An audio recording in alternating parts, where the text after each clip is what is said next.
welcome back to the channel. I'm so excited. Today is a beautiful day. The sky is blue and the sun is out, and I think it's time to plant some more raspberries. How about you? Well, come on to the garden and I will show you how Sunshine and Country plants raspberries. Today we are working on adding a little bit more to our raspberries. Eventually our whole raised bed will be full of raspberries, and these are delicious and easy to grow. So come on with me to the garden and let's go have a look. You can hear the birds singing and chirping. It's pretty windy here too, so if it's windy on the camera or the volume picks it up, sorry about that.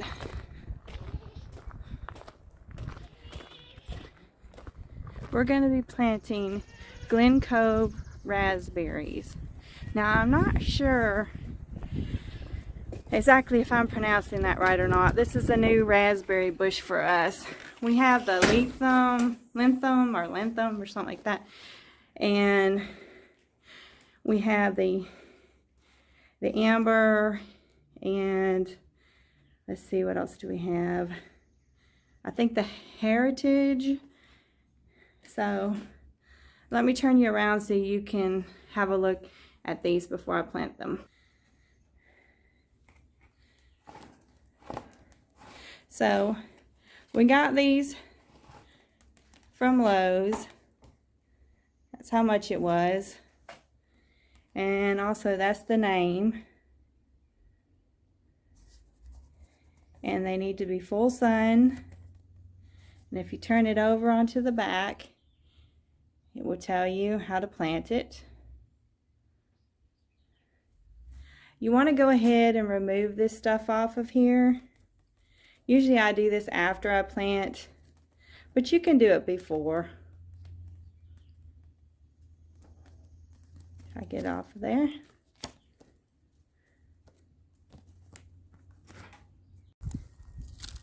Okay, we're back in the garden, and you just want to give your plant a tap around the sides to get it out of the pot. Then we're going to be planting it the depth of the root ball and two times the size around that it is. So I would say that's about, you want at least a foot wide.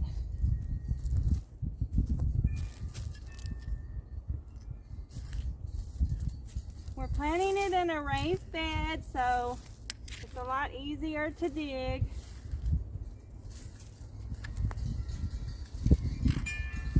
What I do is I just dig out a space for it.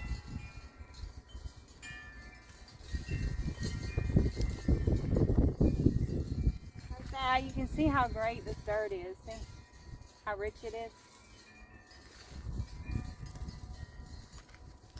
If you just add soil, good soil, potting mix or compost each year, you will not really have to fertilize a whole lot.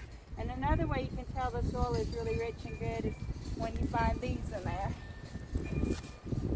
Worms. So, okay. Then you want to just tease the root ball out. Tease it out all around.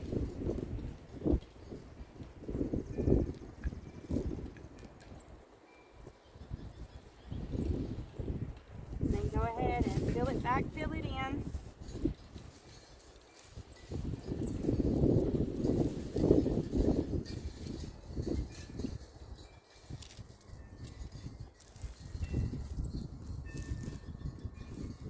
See, there's another one. There. And then just press it down. Compact it down in there.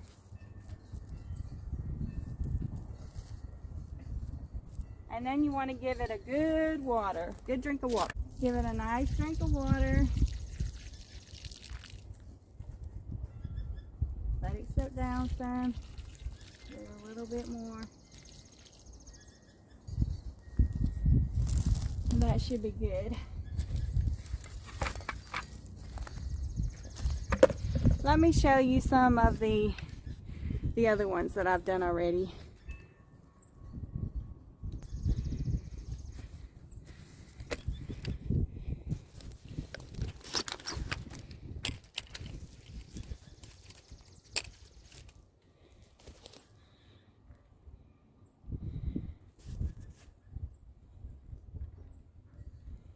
These are the ones I've done this year.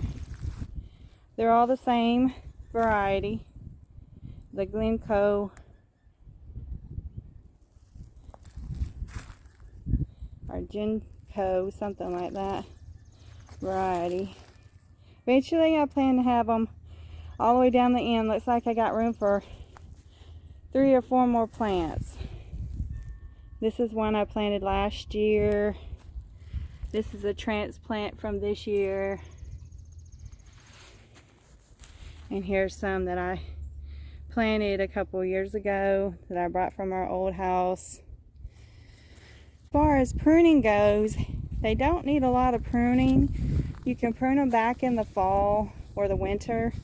That's the best time to do it, because if you prune back too soon, you may prune some of the stalks back that are going to have your fruit on it this year, or your new stalks that are growing this year will have next year's fruit on it, and you don't want to trim those back either.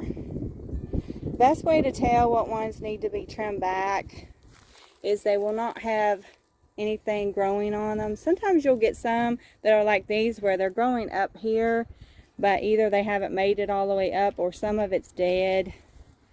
Later on, if you see there's nothing growing up here, it doesn't hurt to trim that back now if you want to trim it back now, or you can wait and do it later in the year. But if it's a cane, it's all the way dead like this one here, see, you just break it off. There's no green in the middle. Let me hold up in the light. No green in the middle or anything. It's dead. You can go ahead and break it off and it'll come right off. The only reason that has a little green on there is it just got caught on another leaf. But see, that whole cane is dead. This is what'll happen after your canes die down this year that have the fruit on it. They'll die back.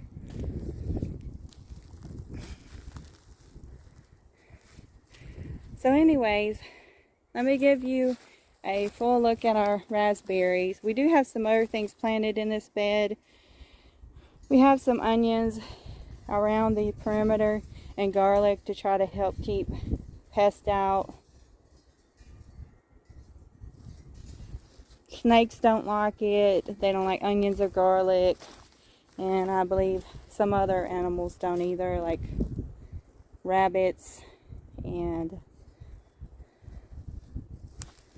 so we also have some lemon balm and some oregano, and down there at the end that's just mint growing.